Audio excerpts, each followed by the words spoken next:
идомаи барнома мақомоти милитсияи шаҳри Гулистон дар натиҷаи гузарондани чорабиниҳои оперативии ҷустуҷӯӣ ба амали тамаҷҷӯии сокини 21-солаи ноҳияи Фирдавсии шаҳри Душанбе, ки ноболиғ духтари 17-соларо ҳадафи тасарруфкорӣ қарор дода буд, нуқта гузошт. аз гузориши навбатӣ оид ба рафти тафтишоти пешакии ҳодисаи ҷиноятӣ маълумот гиред.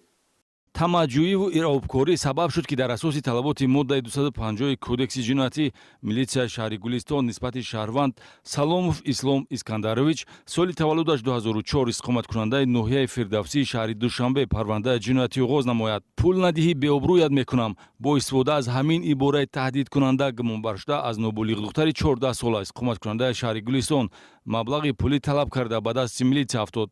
гирифтани ахбороти оперативӣ ва коркардиён вобаста ба ҳолати мазкур ҷабридаро аз хатари ҳамчун манбаи даромади пулӣ истифода шудан аз ҷониби ҷавони тамаъкор ҳифз кард.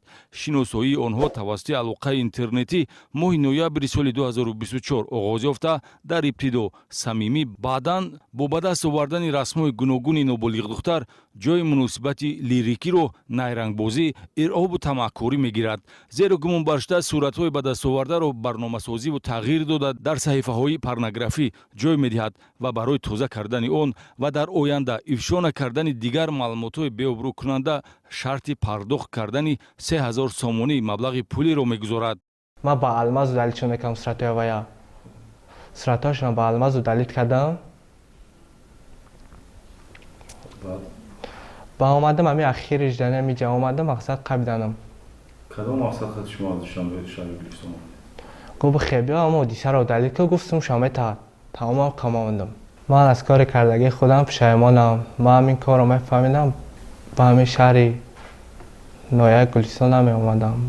муроҷиати ҷабрида ба мақомоти милитсия дар баробари ӯро аз доми тамаъкорӣ наҷот додан ҷомеаро аз нафари зараррасон ҳифз намуд.